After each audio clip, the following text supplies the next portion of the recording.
There was a woman who was beautiful, who started with all the advantages, and yet she had no luck.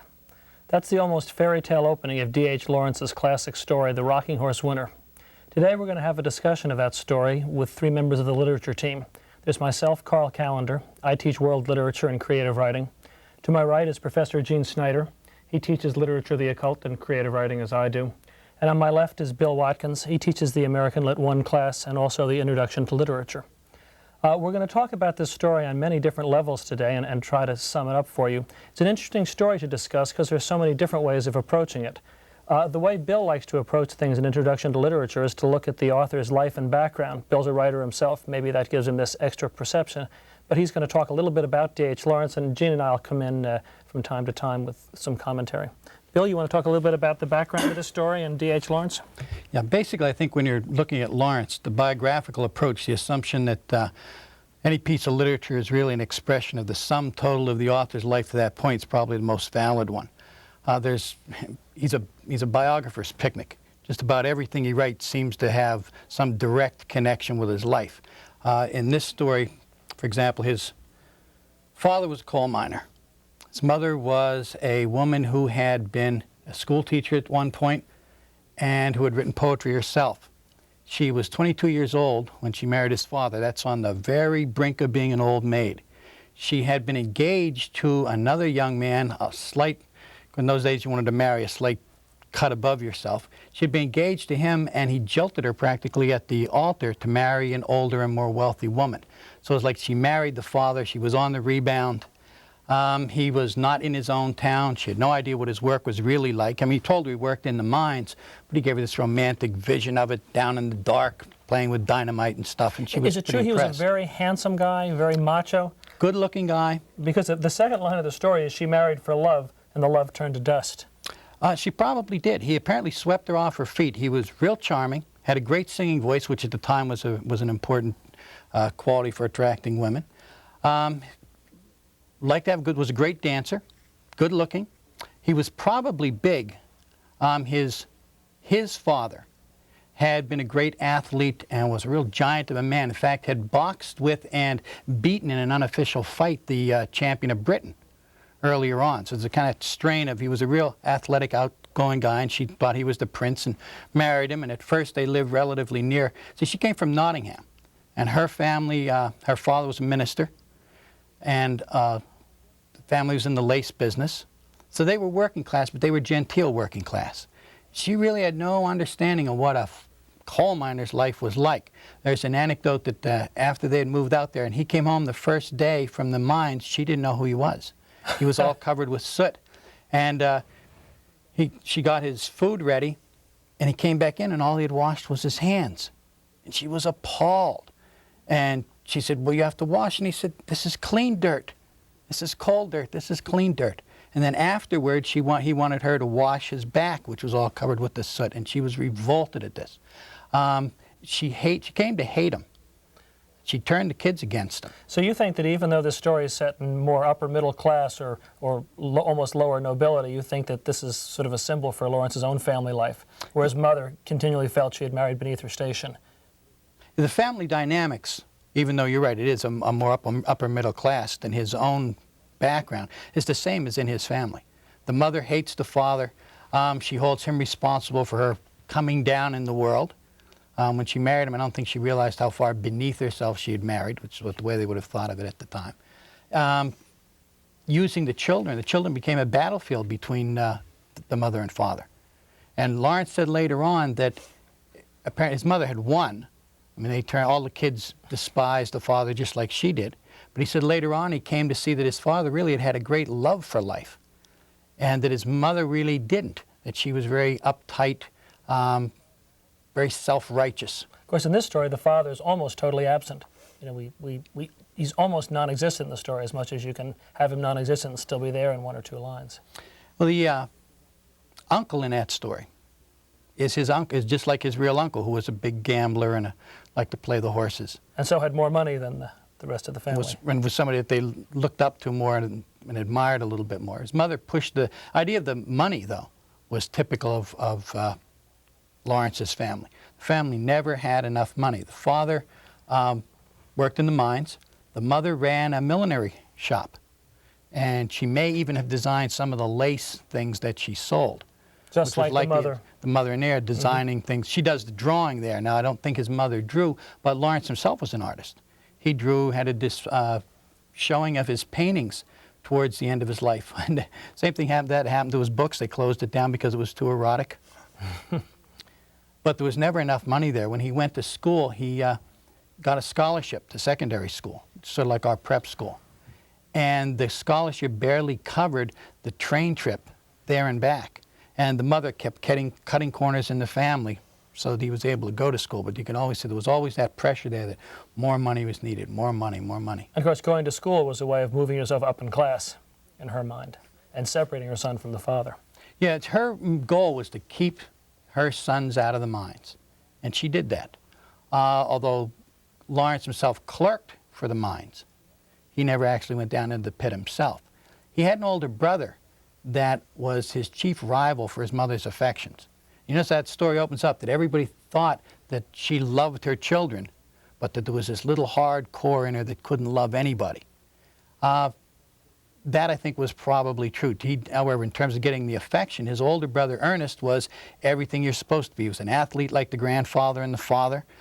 He set all the school records. He was a scholar at school, so when Lawrence went to school, he had this older brother that he had to keep trying to live up to.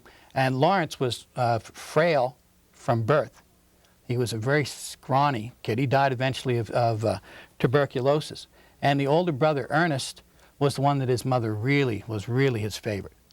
And he escaped from Nottingham, went into the city, went into London, and was doing pretty well in business, working his way up. So he must have been in his mid-20s, I believe.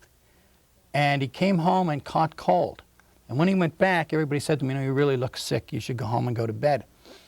And he went to work the next day, and he was so sick that even his employer sent him home. And the landlady told him, take some aspirin, go to bed, and didn't look in on him again until 2 days later when they found him dead on the floor. And when that happened, his mother went into a deep decline, almost became catatonic. She had pushed Lawrence to succeed in school. Everything was a reflection on her. It was almost like they were going to earn her way back up into the light that she'd fallen from in marrying the father. And so every time he came home, she wanted to know what he learned and what he had done. And he would come home and tell her, and she would just stare straight ahead.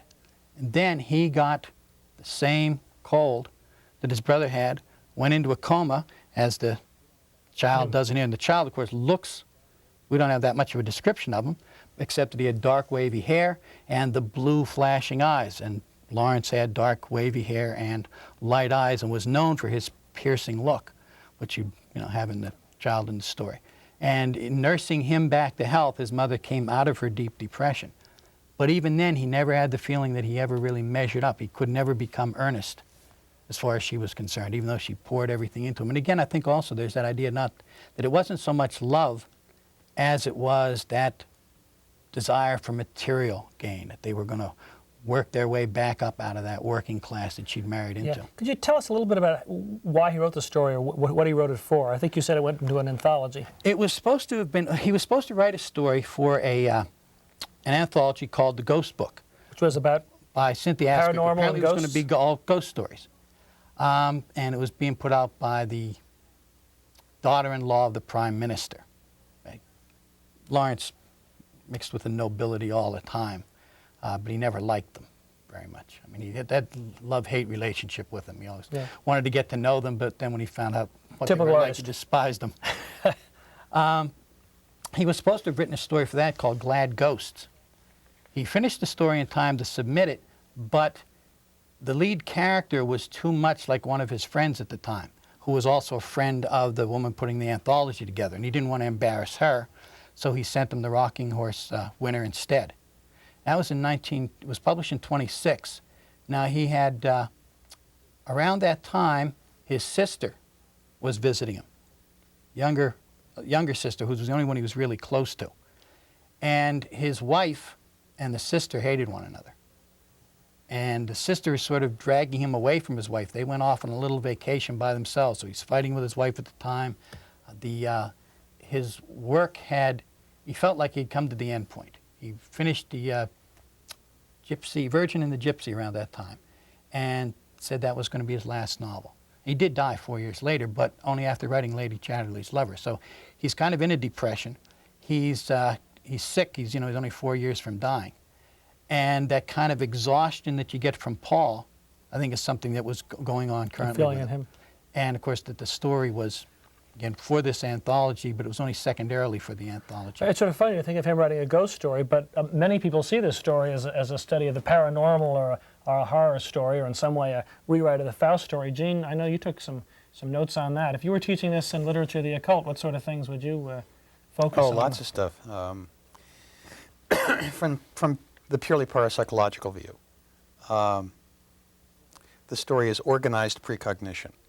Okay, precognition is having some awareness, whether it's cognitive awareness or not, some awareness of an event before it happens. Like a horse race. Like a horse, like a hunch. Finish. The gambler playing the hunch. Or something even more specific than that. Most of the time, precognition that happens in the form of a hunch simply happens. Okay? God gives it to you. It falls in your lap. The lightning strikes you. And there's no particular way to organize it or make it happen.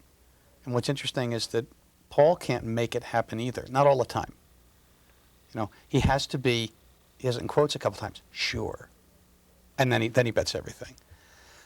So he has false leads. And this is very, very, very valid if you deal with it from the parapsychological view, because not all precognition works because we got free will, and free will many times interfere with it. When it does work, then we have other almost philosophical things to question. Well, what about the way he gets it, though? Oh, this is ritual.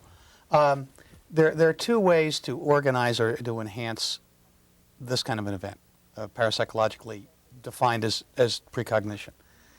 It also works in ritual magic, it works in ceremonial magic, sympathetic magic, and that is that you can either work yourself into a frenzy, okay, and thereby eventually relax so that you're in some kind of meditative state, some kind of trance state. So this stuff or can else enter. meditate, Now, without getting into the Freud, which is going to be what you're going to talk about, what happens is that he creates for himself a ritual. And in the ritual, he drives himself into a frenzy. Now, one of the games you play here, and Bill can talk about it too, is the left brain, right brain. That the right brain plays with this holistically and intuits, knows automatically that Malabar or Daffodil or one of the other horses is going to be a winner. And what it has to do is to carry that across while the left brain is busy at something else, which is the rocking horse or the mantra or multiplication tables or whatever else happens to be something that will keep the left side busy. The right brain lets it pop up and uses it. The rocking horse and the ritual itself, of course, pretty tied to Freud, that's a given. You're going to beat that to death. But the idea is some kind of ritual culminating in some kind of enlightenment that really is outside tools like the rocking horse, pulling it from inside, which knows it anyway. Well, I guess the thing that interests me here isn't Freud as much as the whole fairy tale Three Wishes, and there's so many different ones, but just to mention a popular one. It does have three big ones. The fisherman's wife. The fisherman catches a magic fish that can talk, and his hovel gets turned into a cottage, and he thinks he's doing pretty well. Of course, his wife says, "You fool, why did you get a mansion?" And when he gets up to a castle, he loses it all. And I'm curious about that aspect of it. If there's precognition going on there with the ritual, is he doomed eventually to lose? Is he doomed eventually to lose it all? I don't think he's doomed to lose for its own sake. He may be doomed to lose because materialism is his goal, and that's the Faustian idea. He goes to the well a lot of times. There will be no sating his mother in terms of love, okay? There just won't be. Not through money. Not through money. And because she could spend the $1 million that he gets and she could, go right on. dump that and go right for all the plastic money she wants. The game is, it seems to me, that materialism, he's using a ritual, he's using the occult, hate the word, but he's using a mystic ritual to exact materialistic gain. Generally speaking, that's an okay motive, at least as long as it hurts no one. When you deal that from metaphysically, if you're not hurting anyone. But what the boy's doing is hurting the boy. Okay? The energy's coming from somewhere, and it's coming out of him. And eventually, the fever, aside from being biographical, is destructive. Is symbolically destructive of himself. And he turns all the energy into the money for her. You know, I think what's interesting is both what Bill said from the biographical and what you're saying from the paranormal all fits the central theme of the story, which is clearly that materialism won't buy you love. And there's loads of people who think that if you get a Mercedes and you get a big house and what have you, then love will come right along with it. And in this story, it doesn't. The mother wants love and somehow thinks if she substitutes enough cash and enough material goods that she'll get it. And the boy buys into that. Well, he has no choice to. He has no choice but to. I mean, the father is non-existent. Well, we mentioned that a few minutes ago. The father doesn't appear in the story really at all. So he has no other model. The uncle has got lots of money. He's the big-time gambler who's able to do it. The boy has no one to tell him it's not going to get him happiness in the entire story. Bassett is at least a confidant, but he can't tell him that either. I'm sorry. There's also a biographical parallel in that as well, that he says the house whispers. It's like people laughing at you behind your back. There are two incidents out of his life that seem to bear on that. One is he had a friend who was 2 or 3 classes above him. And when the friend's family found out his father was a coal miner, they made him break off the friendship. So there was always that stigma having come from the working class. The other is that the miners used to, the mine owners on Christmas would gather the miners' children around and give them each an orange and a shiny new penny. He was young. We don't not only it didn't give a date on how old he was, but according to the little girl that was there with him, he was afraid to go up. Well, I think it might have been more that he was ashamed to go up. In either case, he won't go up and get the penny and the orange. And the little girl goes back for a second one, and they frown at her, and she says, "Well, I'm getting it for Bertie Lawrence. He's afraid to come up." She gives him the money and the orange, and he eats the orange. They spend the little girl's money for candy, and he gives his penny to his mother. That's That a good parallel. pressure for the money is there right from the very beginning. Parallel. Was he 7, 8 years old or something? The other thing that Gene brought up about the uncle being a gambler, right at the end of the story, when he picks Malabar and he's lying there in a coma and is shouting Malabar, the uncle sneaks out and calls his bookie and puts £1,000 Gets the down. bet in right he away. can't resist. And I don't know if that's a comment on his uncle. It's certainly a comment on materialism. People will do anything for money at any time, even when it's your also nephew ironic. It's also ironic. It's his last wish. Get the money down on the bed. He's going to die for it. For God's sake, get everything you have down. Well, the uncle interprets it in materialistic terms too. Totally. He says you're 800,000 to the good and only one poor devil of a son to the bad. Yeah. Like you're going to reduce everything to numbers. Yeah, and the word devil there brings in the demonic possession theme. In the movies that I've seen of this, and I think there's been 3 different ones made, everybody leaves out that line about poor devil because it doesn't work on a screen. You can't have the uncle going, "I'm sorry about your little boy there, Mom, Yeah. but that poor devil is better out of this world." You can't say bring that. in Lancaster Marin. Yeah. Yeah. There's one passage in there that really sounds like the occult, and I don't know if I can find it, but it's the sound that she hears when she's going up into the room. Oh, right near the end when she's Malevolent. yes, a soundless noise. It's right in this area right here. No, I'm sorry, I'm right there. There was a strange, heavy, yet not loud noise. Her heart stood still. It was a soundless noise, yet rushing and powerful. Something huge in violent, hushed motion. What was it? What in God's name was it? She ought to know. She felt she knew that noise. She knew what it was, yet she could not place it. She couldn't say what it was, and on it went like a madness. Okay, now why Is do you that see that as the occult? Well, I see that as the malevolent force that's in her. In other words, the sound of the rocking horse itself doesn't sound like something huge rushing. And so the hugeness is that demonic force. Captain Howdy. Or Yeah, it's all your which was in the repressed attic. sexuality, which is down Yeah, in your subconscious and your collective unconscious. Well, why, if you're running really a cult interpretation of it, the more often he goes, assume there is a physical and a supernatural world, and that there's a dividing line between it. The supernatural world has no timeline through it, so you can tell what the future is going to be. Things are fixed. The more often you go to the supernatural world, it's the ritual that carries you out of this world. You notice that this time, it's not only that he's been there for the 3rd or the 4th or the 5th time. This time he's got to go into that ritual almost continuously. In other words, he goes so far into the supernatural world that he can't come back. That's why he goes into that coma. And the only thing he can send back is the message. The cost of the material gain is your soul. Well, you know, one of the things that happens at these Lawrence conferences down in Taos, New Mexico, that they have every 2 years are fistfights. It's one of the few literary conferences where people actually get into grappling matches of one sort or another.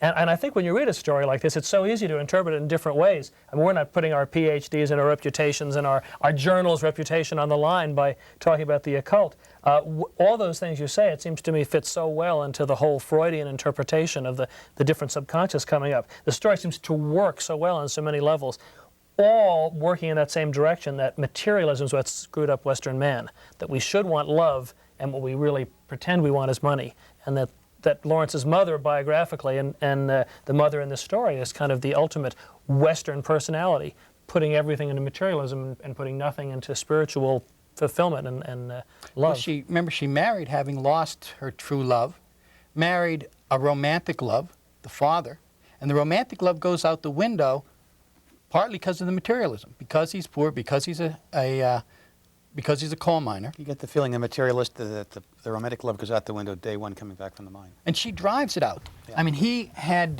taken the pledge when he married her not to drink anymore. He's a miner. I mean, he goes down and faces his death every single day. When the miners come back up, they walk home in the twilight singing because they're alive. And they go into the pub and they drink and they sing. Well, and he liked singing, so naturally he's going back into the pub with him, and not too long after the marriage again, he would hoist a few beers. Well, Lawrence has a story where the husband dies in the mine, and when they bring the body back, it's all covered with coal dust, and the mother, who can't stand the husband, has to wash his body, and she suddenly sees how beautiful it is and gets very turned on by it, but of course it's too late because he's dead. And in the beginning of the story, she's mad at him because she's sure he's at the pub. Actually, he's dead in the mine, but she's sure he's stopped at the pub again. So it's... Well, that rift is clearly there between them. When he comes home from drinking, then she nags him. The more she nags, the more he drinks. So there's that vicious spiral. Sons and lovers. And no I think what really probably ruined it is he, I believe, probably loved her initially, but she despised him. Even if she loved him for the first part of that marriage, just that fact that she looked down on him, there was no way that he couldn't have felt that. And occasionally he would come home and she'd be there talking with one of the ministers. And she had out the nice new tablecloth and the new china, and he'd come home from work. And there was supposedly one time he went over to him and he pulled out his undershirt and he said, "Feel this." He said, "It's dry, but it's still soaked with sweat." You know, he earned his money. He wasn't a parasite like the minister was. Well, since we've gone through two different interpretations, let me just talk through a little bit the Freudian interpretation. Lawrence was very struck by both Freudian theory and Freud's disciple Carl Jung, and many authors were at that time in the teens and the 20s. There's a lot of skepticism about Freud today, but at that time it was a new idea, it was exciting, and of course it was shocking to many people, the Victorian and Georgian ideas of sexuality still obtained. And I think Lawrence is particularly interested in this story in the whole Oedipus myth and the idea of the Oedipus complex. If you look on the second page of the story, Paul has a conversation with his mother, and it's very clear that Paul is trying to replace the father. They're talking about what luck is and why the family has no money. And the little boy says, "And aren't you lucky either, Mother? I can't be if I married an unlucky husband. But by yourself, aren't you? I used to think I was before I married. Now I think I am very unlucky indeed." "Why?" "Well, never mind. Perhaps I'm not really," she said. The child looked at her to see if she meant it, but he saw by the lines of her mouth that she was only trying to hide something from him. "Well, anyhow," he said stoutly, "I'm a lucky person." And even that stoutly, he's trying to replace the father, and he's trying to replace the father's sexuality in some sense, which would be symbolized by a stallion. Of course, he has to do it through a rocking horse. And if you go a little further, when he makes some money, and the mother touches a great deal of it, about 5,000 pounds, so we're talking, what do you think, Gene, 50,000 bucks? Oh, yeah. It's a big piece of money. Chunk of money. He thinks it's going to work everything out. And what happens is the house starts talking louder than ever, and you have some imagery that definitely suggests romance and sexuality, flowers in the winter, sprays of mimosa and almond blossom, and from under the piles of iridescent cushions simply trilled and screamed in a sort of ecstasy. "There must be more money. Oh, there must be more money. Oh, now, now, now, there must be more money. More than ever, more than ever." And Lawrence writes it out, so there's just no question. It's a house asking for orgasm. The house symbolizes the mother, and what the mother wants is love. She wants this male partner that Freud talks about and that Lawrence felt that you had to have, and she tries to replace it with money. The boy tries to give it to her, and as Jean pointed out, she can never be sated because she's getting the wrong thing. More and more. And in the scene that you read, you notice that he's in green and she's in green. It's the first time they use the word softly about her. The word turn on with the light is used twice. All the lights go on, and then he suddenly falls off the horse. It's definitely a masturbation orgasm pattern that we're seeing here. And the interesting thing is, he succeeds as Oedipus. He gets her finally to a point when she finds her womanhood. All her tormented motherhood flooding upon her rush to gather him up. It's a successful Oedipal pattern, but of course it has to end in death and destruction because of that whole way of looking at it. Interesting that fits right in that with coincides the with biography the occult and the biographic occult. because they all work Yeah, together. you notice that it's his older brother, the more masculine brother, that the mother really has affection for. In his rather mind. than him, in his mind. And he's the one he has to compete with, even more than the father. Father was pretty macho, but he didn't have the his mother felt he didn't have the intelligence. The older brother has them both. He's the scholar and the athlete. Might have been a very different story if they, if he'd had a competitive younger brother and he were the older brother. Could be very much the inverse. He's the youngest of the three sons. And you don't hear an awful lot about the middle son. The older son was the... Well, the whole idea of the woman who is searching for fulfillment and cannot get it in Western materialism is so much in a lot of Lawrence's novels and stories. There's another story we used to teach called The Woman Who Rode Away. This woman marries what she thinks is a romantic mining engineer from Mexico, and it turns out he's as boring as any other engineer, and she has servants in Mexico, so she doesn't have to do much for her kids. And at about 30, she's so frustrated, she rides up into the mountains to find this lost tribe of Indians, and she finds them, and they think that she is the fulfillment of a myth of a white woman who will come to them voluntarily and bring back the sexual magic which they lost to the white man. And they give her peyote and they talk to her about their myths, and she has to voluntarily be sacrificed for their tribe. And she gets very into it because now she has a role and she has a place in the world and she has a place in the whole mythic structure of the world. It's not just materialistic crap. She's not just sitting home with her kids. And so she goes along with it, and the last thing you see, she's in it's the winter solstice, they're under this huge phallic piece of ice, and the oldest man in the tribe, probably looked a bit like you, Bill, with a stone knife is about to sacrifice her, and the imagery is so hopelessly phallic that the only problem with the story, he almost overdoes it. And I think in this story, he almost overwrites some of the things, particularly the Oedipal theme. When the house is screaming, that, you know, I like reading it, it's a great teaching piece, but I don't think it's one of the best parts of the story literarily. I think stylistically, it's really the opposite of that, and it's underwritten rather than overwritten for Lawrence. I mean, Lawrence is usually like he's getting paid by the word. When he's going to give you a description, you're going to get 9 or 10. You're going to get every sense involved somewhere in that description. And he's really very sparse, I think, in this story. But you're right in terms of the symbolic part of it. There's no more than a dozen manuscript pages long, maybe 15 at the very, very most. And it is, I do agree, for Lawrence. I like to think of Lawrence as leisurely. My students think of him as other things, but leisurely is a good word. This is epigrammatic for Lawrence. This is that tight by normal Lawrence standards. I wonder if but he you're had, right. The Freudian thing is just beaten to death. I wonder if he had a word limit for the anthology, or if when he couldn't put the one in, he had to write something up really quickly. It's not impossible. There's a lot of literary accidents like that you don't think about. One of the other things that was pointed out to me by another person teaching it, the names of the horses in this are generally stock conglomerates on the London Exchange.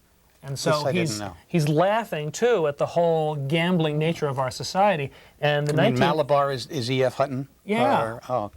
Or some sort of stock group that you buy into. I don't have stocks. But it's a great story to teach in the 80s knowing that, because we have had such a frenzy of gambling on the stock market, on the commodities markets. And we had the incredible stock drop. And we have all the leveraged buyouts and things going up and down. And you start feeling that what I thought was this slow-moving, bureaucratic, very responsible financial network that I perceived it as a kid growing up turns out to be the racetrack. Yeah. Just, 10 times the size when you read it. And, of course, the racetrack is perfect because for Lawrence and for Freud, horses symbolize male sexuality. And so to have the rocking horse for the boy and the full-grown horses winning the money just fits perfectly into the whole iconography of Freudianism. Well, that idea of female sexual awakening is central to almost everything Lawrence does. And when he talks about sexuality, he talks about phallic sexuality, which he sees as primitive sexuality. In other words, he sees what most of his society has is really material sexuality, even in terms of conquests, getting people like you would get goods. And that keeps people from being totally immersed in their sexuality. One part of them is always standing aside going, well, this is another one checked off. I've got more points on my side.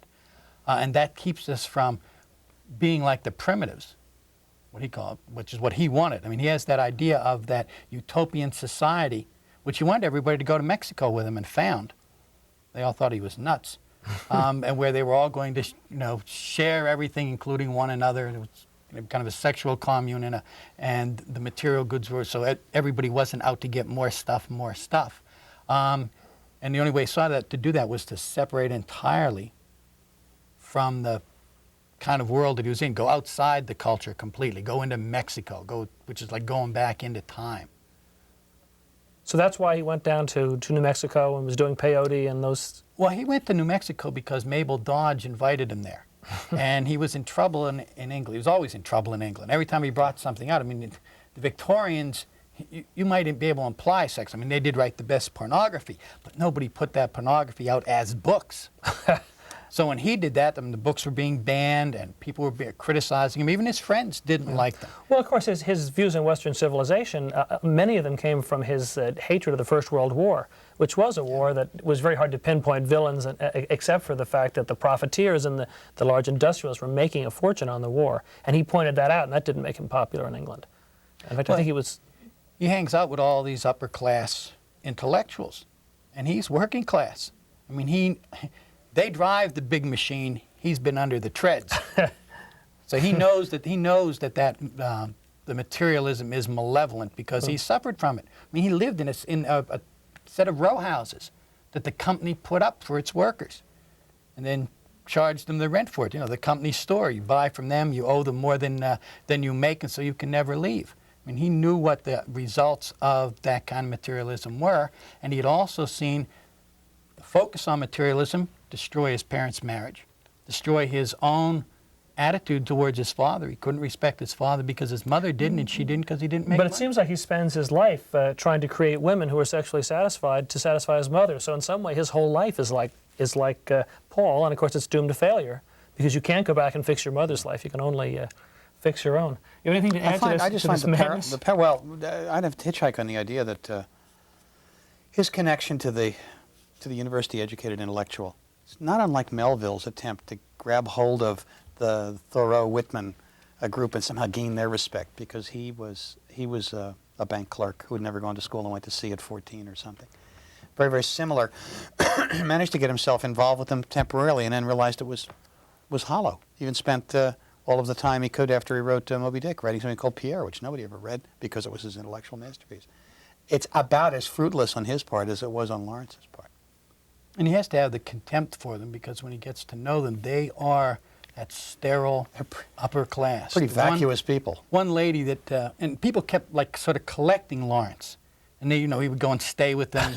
And the one lady's husband said he didn't mind if she had an affair with Lawrence. It was all this mushy soul stuff that they kept talking about. How they were spiritually and physically, attracted to one another beyond materialism in this world. Well, there's kind of the Sex next was all right, but not transcendentalism. Well, if you buy into Freud's whole thing that you have all these things that you've repressed from your youth and all these sexual problems you've repressed, and if you work them out, you'll have this perfect life. The next step is to try to set up a life that will work all of them out and set it up perfectly. And I think that's where people get in trouble because it doesn't seem to exist. Everybody he finds is going to have the same sort of problems that he has. And the materialism in the story, though, I think is central to it. And I think when you go through this story, it's interesting to look at the biography and at the Freudian overtones of it. It seems to me that there's so much suggestion of sexuality here right from that first line that the kids were thrust upon her. And I'm very interested to hear about the occult side of it because, of course, that isn't something that I know a lot about. But it seems to me it all coalesces around that one idea that Lawrence had, that Western civilization had sold out to materialism and had in some way lost other types of values like the soul, like spirituality, like the primitive pure sexuality, and had taken on values that were inevitably destructive, that led to war, that led to competition, and that led to a lot of personal unhappiness. And if we can take Freud one step further, all of that goes right back to those row houses back in Nottingham, where his father's coming home with coal dust and his mother's going, I didn't know I married that. Any final thoughts, Gene, on the... No, I have to agree that materialism, first of all, using mysticism, using some kind of ritual, which you have to have some level of respect for to use, for purely materialistic gains, ultimately is self-destructive because you gain back no spirituality. So you're not putting anything in the bank and you can't get it out. There's no feedback loop. Once in, it's in, and Mommy can always spend it. Bill, any final thoughts? No. No. Okay, thank you very much. I've enjoyed the discussion and learned a bit from it, and I hope that you people watching it have too.